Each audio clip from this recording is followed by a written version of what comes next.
Hello, welcome everybody to Cargo Cafe. As always, my name is Libby. I handle all the internal marketing here at Bestway. Today we have a really exciting presentation. We have Jack McDonough, our Vice President, here to talk about the potential trade and tariff changes coming in 2025. We're really excited to have this conversation with you guys, and I'll turn it over to Jack now. Hey, thanks, Libby. Great to be here with everybody. Excited to kind of go over this. There's a lot obviously up in the air right now, and so just kind of going over what we know, what we don't know, what we can expect, and kind of a timeline of events as we move forward. So really the goal of this is to kind of arm you guys as supply chain professionals that work for companies that are involved in this type of thing to make the most informed decisions that you can. Important to note that we'll be doing another one of these cargo cafes in the month of February. We'll send out more information on that kind of as we establish a date. At that point, we should have quite a bit more hard information in terms of what's been done, kind of what the forecast looks like, and the direction things are going in the international trade environment. So I'll go ahead and start our presentation. Let's see here. All right. So important to note, guys, questions as you have them, go ahead and drop them in the LinkedIn comments section. We'll be doing a $50 gift card and some Bestway swag for best question of the day. So if we can't get to all of them, I'll reach out to you guys directly. And similarly, if you guys have any questions related to your specific supply chain or your specific company, reach out to me on the side, and I'll start up a conversation with you guys on how we can either navigate these waters together or put you guys in the best position for success in 2025. So let's talk first about what we know. Right now, in terms of hard information, it's not much. So what we're doing is drawing on information that we know from either the campaign trail or the past presidential term from Donald Trump in terms of kind of getting a glimpse at kind of what's important to him and how he's handled tariffs in the past. During his first term from 2016 to 2020, he was aggressive, or the administration was aggressive with new tariffs. A lot of those tariffs were limited to either specific product types. So steel and aluminum come to mind, solar panels comes to mind as well, washing machines, etc. Or were specific to countries, and really China was the main focus during that term. Tariffs weren't implemented immediately. I think that's important to note. I don't think we can expect that this go around, but after taking office in 2016, the first new tariffs were added at the start of 2018 and really kind of expanded upon throughout the 2018 calendar year. And so at least important to note at this stage. Like I mentioned, China was kind of the main focus when it came to countries.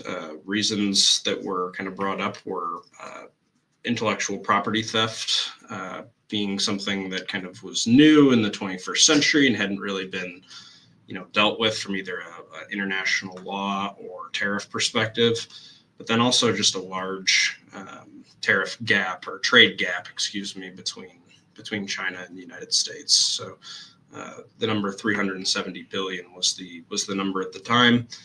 That gap has increased slightly, although it has increased at a slower rate than previous years leading up to 2018. The economic impact of those tariffs, it's generally considered that to have increased prices and created uncertainty. I think it's important to note that with uncertainty comes opportunity, both domestically and internationally.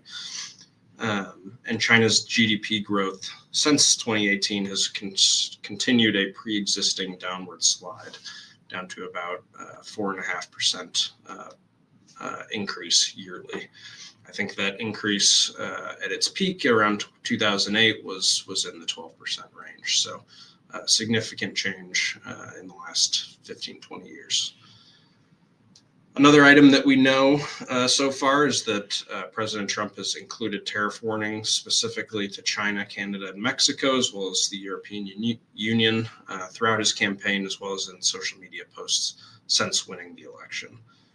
Hard numbers in regards to those warnings haven't frankly existed just yet, but it's been on the forefront of the administration's mind, which leads us to expect some action very early on in the presidency, starting here in about a week.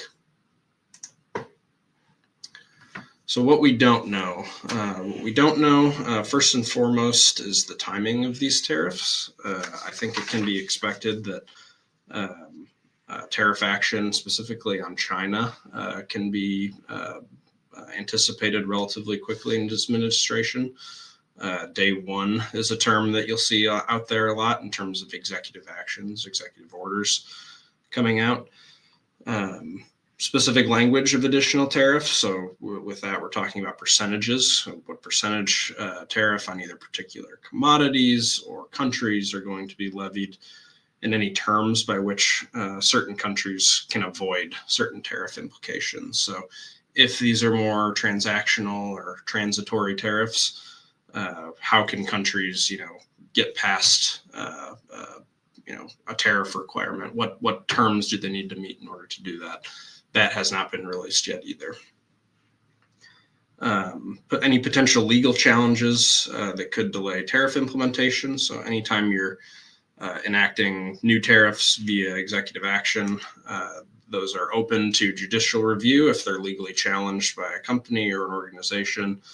And so remains to be seen kind of how that will affect implementation and speed of new tariffs. And then probably the most important, or at least interesting to me, is whether these tariffs will be thought of as transitory or more permanent by the administration. Are they approaching tariffs as something that is going to be a long-term policy shift, or something that's more along the lines of posturing to try and get the best deal in a trade negotiation with a country or a trade or a international entity?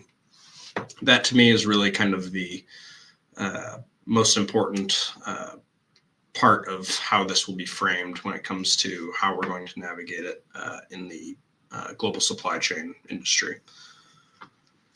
Should also point out that there's probably less consensus regarding Canada and Mexico than there is regarding China.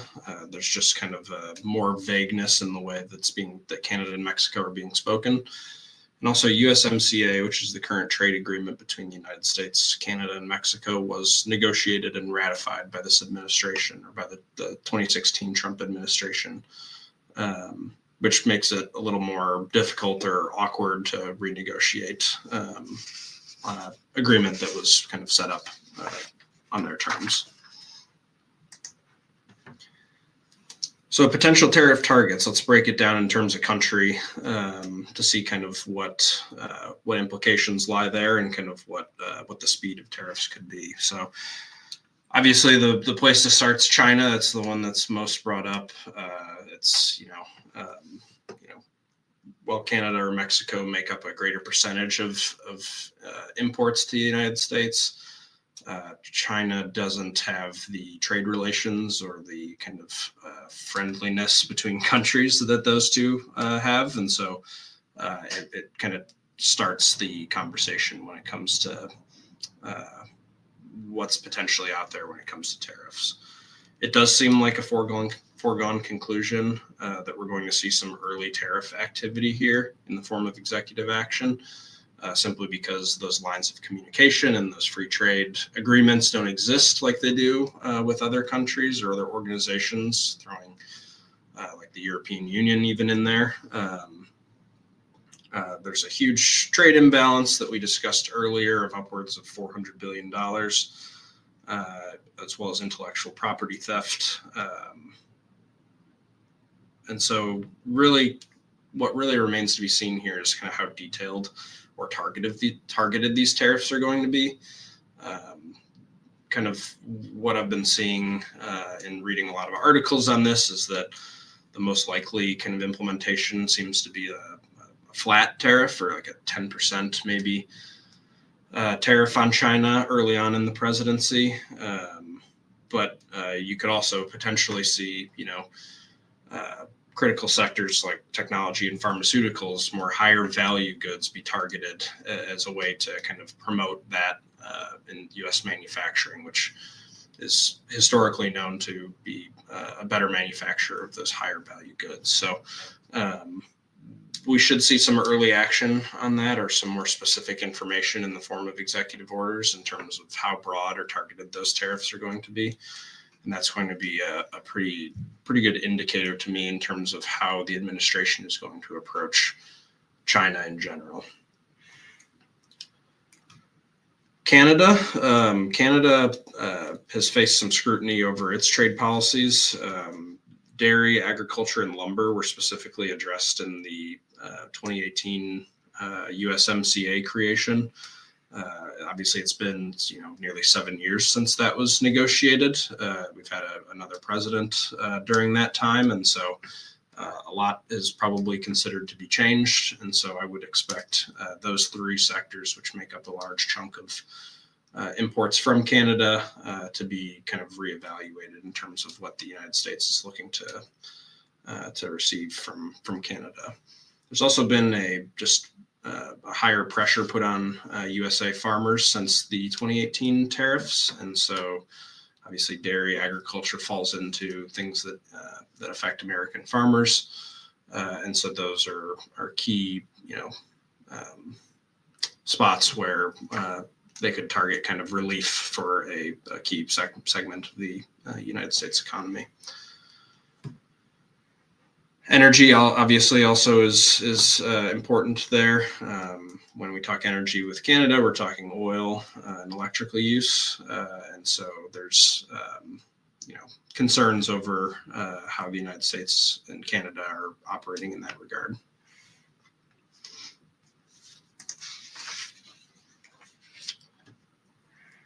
Also, I think kind of before we get started on Mexico, I think it's important to remember that USMCA makes up 30% of the global economy in terms of trade. So we're talking about the largest free trade group in the entire world. And so there's obviously a lot at stake.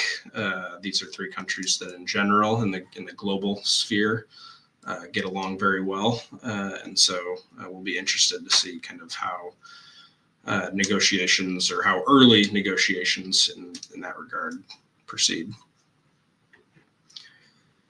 So with Mexico, tariffs have typically been used to leverage negotiations regarding immigration policies. Back in 2018, right before, about 2 or 3 months before USMCA was ratified in October, President Trump had introduced kind of a policy there in which tariffs of 10% with increasing amounts of 5% every 3 months would be implemented on Mexico if immigration policies weren't kind of tightened up to the level that he preferred. Those eventually were kind of withdrawn or repealed before they were implemented, but it kind of gives you a glimpse as to what's important to the administration when it comes to negotiating with Mexico, at least from terms of back in 2018. We've also seen in the past decade quite a bit more what the industry calls nearshoring, which is the pull from manufacturing of products in places like Asia or Europe, where it takes longer to receive the finished good in the United States, to a country like Mexico, which has cheaper labor than the United States. And so you could see some kind of cracking down on that nearshoring element to try and pull those jobs, instead of pulling them just to Mexico, pulling them more towards the United States as a reason for tariff enforcement on Mexico. Other countries, so there's really the only segment that's worth going over right now in terms of potential tariff targets, because it's been talked about on the campaign trail and since, is the European Union. Specifically automobiles and luxury goods. I know automobiles that are of U.S. manufacturing carry heavy tariffs in Europe and don't necessarily carry those heavy tariffs here in the United States. That could be something that gets addressed. But probably the part that's been most spoken about by the administration, the incoming administration, in regards to the EU is defense spending, where it's thought of that other countries are not pulling their weight in regards to defense spending. So that seems to be a bargaining chip where it's more or less being said, hey, increase your defense spending, or else X will happen in regards to tariffs. So something to watch out for. I would say if we're talking likelihood of early tariff action, China's certainly going to rank number one in terms of most likely to receive tariff action early on in the presidential term.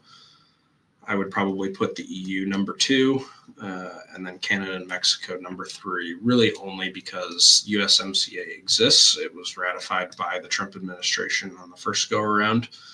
And so, in my opinion, that makes it the least likely to have actionable tariff increases or changes early on in the administration. But remains to be seen. It's certainly something that's been talked about by President Trump himself and other members of the administration. So we'll keep an eye on that in day one and during the first couple months of the presidency. So kind of dipping back towards historical tariff coverage, because then this will lead kind of into the potential for permanent versus transitory tariffs this go around. Important to note that tariffs have kind of always been a way to generate revenue.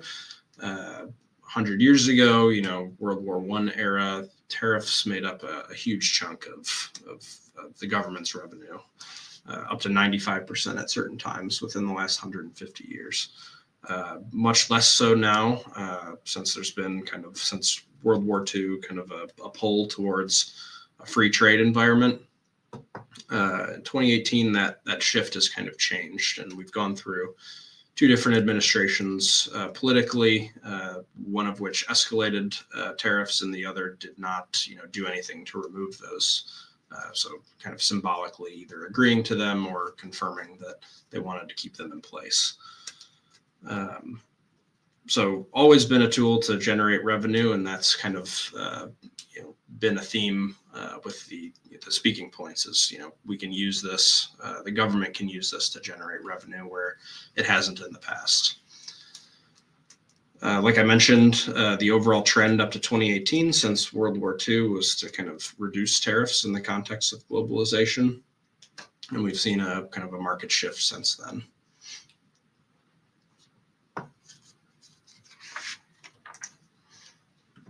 So let's talk about kind of how 2018 tariffs or the environment of trade in 2018 might be different or the same versus the trade environment now as we see it in 2025. So 2018 tariffs, as we discussed, pretty targeted in terms of products and countries that mostly targeted China. Some pressure put on other countries, the European Union, Canada and Mexico, but not really a ton of specific action in that regard. Specific products, like I mentioned, steel and aluminum, commodities thought to be kind of essential to U.S. manufacturing. 2025, I think the questions are, how broad will these tariffs be? Are they going to remain targeted? Are they going to kind of expand out? And how will they conform to that historically static nature of previous tariffs? Very interesting question, obviously, because, obviously nobody's going to bring up the fact that these are bargaining chips right now. It's something that they're going to threaten to implement. but whether or not that's something they see as a long-term strategy versus kind of let's get the most out of our trade partners as we can to benefit the American people remains to be seen. So the tariff exclusion process, a lot of you guys on this call might remember that process, as clunky as it may have been. The first go around in terms of seeking exclusions to tariffs that had been enacted both on steel and aluminum as well as on China. Essentially, to get an exclusion, you more or less have to prove to the government why it's in the best interest of the economy or in the interest of national security in order to be excluded. So if there's an absence of U.S. production of a certain good, if there's going to be huge cost increases either to the U.S. consumer or to a specific industry, or if there's unique product specifications that, again, provably are going to be difficult to manufacture in the United States, that is going to be what's most likely to get an exclusion accepted. These exclusions were at times temporary or required kind of renewal at times. And so it's important to make sure you're getting with a trade attorney to kind of walk you through that process. Freight forwarders can assist with exclusion application, but really it's in your best interest to talk to attorneys. This is a highly legalized process that requires specific kind of documentation to the U.S. government.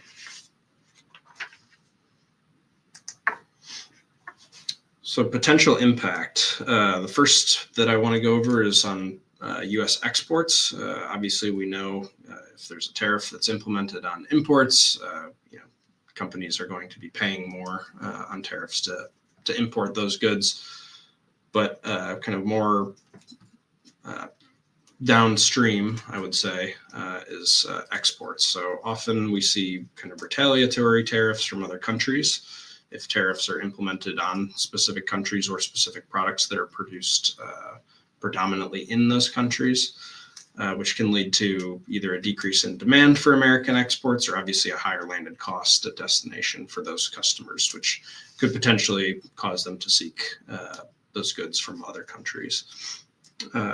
For example, back in 2018, when China was targeted for a lot of import tariffs, they responded with tariffs on products like pork, soybeans, other agricultural products that they buy a lot of from the United States, and kind of matched the United States tariff rate of 25% in that regard.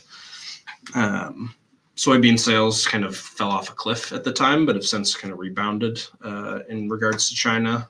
They're still down about 15%, but that, I mean, when we're talking about tariffs on China, that's probably going to be on the forefront of China's mind when it comes to retaliatory tariffs, just simply because of the volume of soybean products that they buy from the United States.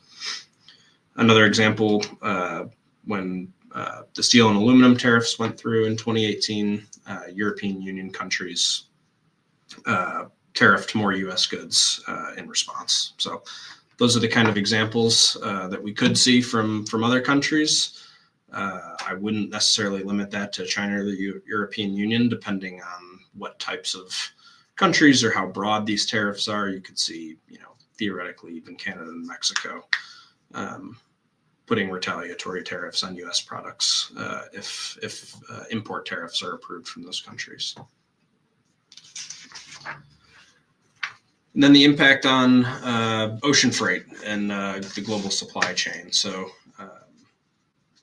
if there's tariffs, obviously, or additional tariffs, there will be higher landed costs for importers, which can impact purchasing decisions. I've already talked to a number of you guys that are on this call about, purchasing decisions. That was something that you guys had brought up in meetings with me earlier that, hey, there might be some certain types of product lines that either we have to include clauses on impacts from duty rates to our customers, or just won't make sense to import from certain countries if these tariffs go through. So certainly higher landed cost is on the mind of a lot of you guys, and us included as a freight forwarder. Something kind of more nuanced in the ocean freight market is kind of depending on the transitory nature of these tariffs and how much lead time that we get on the implementation of tariffs. You could see a lot of extremes of high versus low demand in the rates. So what I mean by that is if tariffs were to cycle in and out based on, the administration saying, hey, we want to see, if we see China do this in the next 6 months, we're going to implement a 25% tariff. If that kind of lead time is given and that kind of specific tariff implication is given, we could see periods of very high and very low ocean freight rates fluctuating in matters of months based on, importers trying to get freight into the country by a certain time to avoid duty rates in the future, or at the same time, if tariffs are implemented and imports kind of fall off a cliff in order to compensate for that, then we could see quite lower rates on the ocean freight market. So like I said, depending on the lead time and the transitory nature of any tariffs, that would be something to watch as well. And then the following 2 points are kind of points that we saw already in 2018. So disruption to established supply chains. So for many years in the 90s and 2000s, there were kind of longstanding relationships of bringing cargo back and forth, and big increases when it came to duty rate can cause companies to reevaluate those and look for better ways or cheaper ways to source certain material. And so complexity of supply chains can change, which I think is a good thing. The more complex and diverse a supply chain, the more hardy it is, or the more it's able to kind of withstand acute economical factors. But could also increase transit times if you're coming from kind of a smaller country in Southern Asia or from the Indian subcontinent to the United States. Those transit times are going to impact people's ability to bring cargo in earlier. It could also benefit transit times. I mean, obviously, if U.S. manufacturing increases or nearshoring is something that's encouraged to Mexico, transit times of receiving cargo are going to be advanced. So could work both ways. We just want to make sure that the disruptions are monitored and that we're helping from a forwarding perspective. You guys match your purchasing needs to the appropriate countries and appropriate kind of resources that we have globally.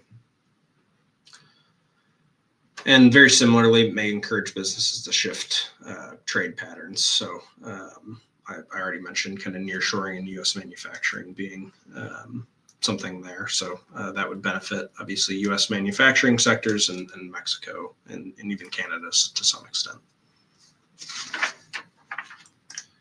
So when will we know? Day one, which is in 5 days, so the 20th, we're expecting a lot of executive action. I've seen upwards of 100 different executive orders. Obviously, not all of those, or not even most of those, will impact international freight, but I think we'd be naive to think that none of them will. And so there's going to be quite a bit more information that we'll know in a couple of weeks than we know right now. In terms of how it's going to affect global trade dynamics, we'll want to kind of circle back around mid-2025 in terms of what does peak season look like on the ocean freight market? What does, how are companies changing supplier matrix, if at all? So that'll be kind of a longer term conversation, but safe to say that we will know quite a bit more a month from now than we do today. How quickly can things change? Very quickly. They can be implemented quickly through executive action, and they can be challenged quickly through the judicial process and suspended because of that. So it's going to be important for you guys to be tuned in. This isn't something that we can just kind of ride along and kind of watch from the sidelines on. We'll need to be pretty tuned in. And your freight forwarder and customs broker should be actively involved in helping you guys do that. My word of advice for those of you that are trying to create a product catalog or create contracted pricing with your customers on products that you're importing specifically from China, but really if you're importing anything from globally right now, there's enough uncertainty in the air in terms of what amounts are going to be, how long they're going to stay in effect for, and what countries are going to be affected, that I would strongly consider clauses in your pricing relative to tariff implications to make sure that you guys are covered and that you're having those conversations with your customers ahead of time, that, tariffs are going to affect your ability to hold static pricing for long amounts of time. How to prepare. The best way to prepare is by staying in touch with what's going on and keeping diversification in your supply chain. This is something that I've advocated for a long time. I think a lot of people in our industry have, simply because there's just so much that has changed, especially in the last 7 years. That one acute event. So if we talking in the ocean freight segment, like the Suez Canal being shut down, can have huge implications on somebody that only uses that trade lane as their only method of shipping cargo. So we want to make sure that we're being diverse in the ways that we're selecting our suppliers, and that we're staying flexible in our ability to change whenever we can.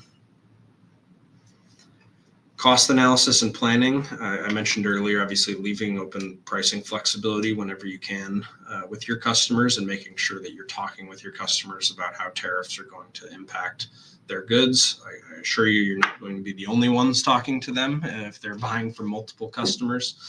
And so you just want to make sure that you guys are on the same page with your customers in that regard.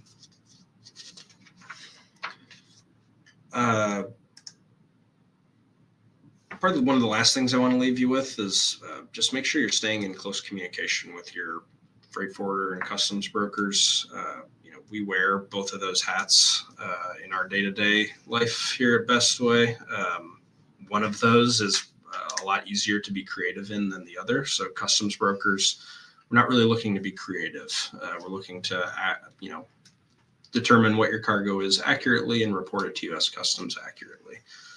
But as a freight forwarder, it is our responsibility, and other freight forwarders that you guys might use, it is their responsibility to work with you guys to seek creative methods at reducing costs and making sure that you guys are putting yourself in the best position to succeed, and that we are doing what you guys are asking when it comes to, what you need to see from a freight forwarder. So that creativity has been really important for us as a company over the past 5 to 7 years. It will continue to be important for everyone looking to create unique solutions for the customers. And that's what I've got. We'll open it up here for questions or any comments that we've got in the comments section. And like I mentioned, guys, this is something that this is going to be an ongoing conversation. We'll have LinkedIn posts, emails to our customer lists going out over the next 30 to 60 days based on what's happening, to try and make sure that you guys are in the best position to answer any questions from your customers or from people within your organization that are looking for as much clarity as they can. And we see it as our job to put you guys in the best position as we can to succeed globally. So with that, I'll open it up to any questions that you guys have. Awesome. So it looks like we already have a question. You touched on it a little bit, but Scott Marsh wants to know, would we anticipate retaliation from these countries for U.S. exports? The countries that we discussed as potential targets for new tariffs. Yeah. What we saw in 2018, the answer was yes. So I think that answer is a little bit more vague when it comes to Canada and Mexico, simply because there is a trade agreement in place. Now, if that trade agreement is deviated from either from Canada's perspective, Mexico's perspective, or the United States perspective, then that opens up all sorts of opportunities for the other two countries or other one country in that agreement to retaliate with tariffs going back the other way as well. But what we saw from China and the European Union the first go around was that, yes, absolutely, you'll see retaliatory tariffs. But But, this is a new go around. It's a new experience. And so we're trying to stick with things that we know for sure will happen. But history in the last 10 years tells us that we should expect retaliatory tariffs from other countries on exports to the United States. Yeah, that was a great question. There's been lots of good information presented here today. If you have other questions, please put them in the chat. We want to hear from you and kind of open this space up. I do know we have a little bit of a lag on our end, so we'll give it a couple minutes. Do you have any closing thoughts or anything else that you didn't touch on? We had originally kind of planned on talking a little bit more about this strike, but that got resolved, thankfully. Yeah, that takes one bogey out of the waters here in the month of January. I've talked with a lot of you guys over the past couple weeks about kind of what to expect in the month of January, and that was kind of the first one in terms of things that are out there that could really be like kind of a watershed moment in the industry. And so to have that behind us and kind of avoid that strike, which was scheduled to start today, is really huge. So what we're looking forward to next, obviously the presidential inauguration. Should expect some executive action and some clarity in terms of where things are headed at that point. That's on the 20th. But even beyond that, early Chinese New Year this year, so starts on January 28th, much earlier than previous years in terms of just where the timing worked out. And then kind of less talked about, there's a change in ocean carrier alliances going into effect on February 1st. I can't rattle off the exact carriers that are switching alliances, but ultimately what that means is that a lot of vessels that typically kind of are always moving, picking up, dropping off cargo at certain ports and kind of never are empty at any given time, a lot of those vessels will need to be completely emptied out in order to kind of set the stage fresh for these new alliances, and then things will kind of get restarted from there. So that was timed during Chinese New Year to try and prevent disruption as much as possible in terms of how quickly things are shipping. However, anytime you're talking about a bunch of vessels or a big change in terms of how these steamship lines are managing their vessels, that can result in some delays, probably some weird vessel space issues coming out of Chinese New Year, which can be a very busy time. Yeah, that's great. Scott also says he has many more questions, but he'll connect with you later to spare the audience. But, absolutely. Yeah, guys, if you've got something very specific to your company or just that's kind of deep in the weeds on this type of thing, I'd love to hear from you guys directly. Shoot me a message on LinkedIn or just kind of drop a comment to ask me to reach out. Really, my favorite part about what I do is talking with you guys individually and making sure that kind of hearing about what your concerns are and kind of what matters the most to you and trying to build something around that or setting up something along the lines of exactly what you're needing. So yeah, Scott, absolutely. Just reach out and happy to help. Yeah, we'll definitely connect you guys after this presentation. Michael Peterson also says, thanks for the great initiative and sharing the insights. Looking forward to the next Cargo Cafe, which is really nice. Just wanted to read that out loud. Yeah, thanks, Michael. We always appreciate it. We'll stay on a couple more minutes and give you guys time to get your questions in the chat. Again, want to let everybody know we do have a $50 gift card on the line for best question. It's looking pretty good for Scott. So if you want to get in on that, leave your questions down below.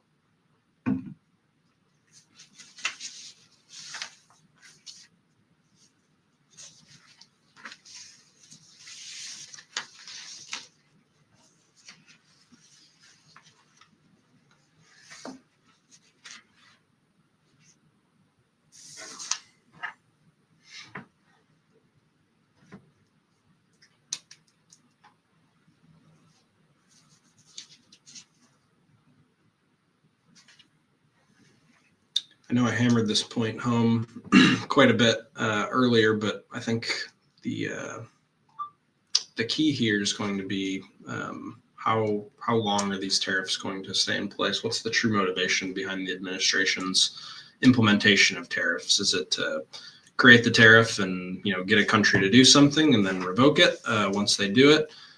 Is it to generate revenue for the federal government? what the true motivation is going to be is going to become more and more clear as kind of we see some of this stuff play out. So hope to see that here in the next 30 days.